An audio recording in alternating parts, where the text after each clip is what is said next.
In this video, I'll be showing you how to change the wrist orientation of your Samsung Galaxy Watch Ultra 2.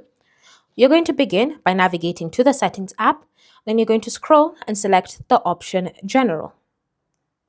Once you've selected General, you're going to scroll down until you find the option Orientation and you're going to select that.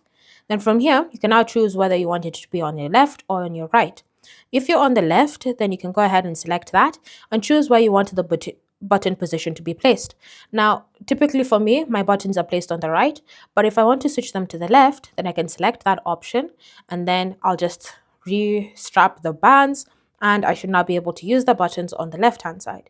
With this, the top button is always the home button, you have your quick action button, and then you have the back or bottom button. If you want to switch back to the right, you can select right and it automatically switches that orientation.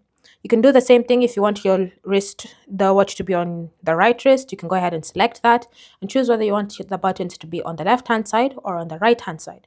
Again, when you do this, do ensure that you do change how the straps are put on your watch just for comfort's sake. Thanks for watching. If you have any questions or comments, feel free to leave them down in the comment section below and I'll see you guys in the next video.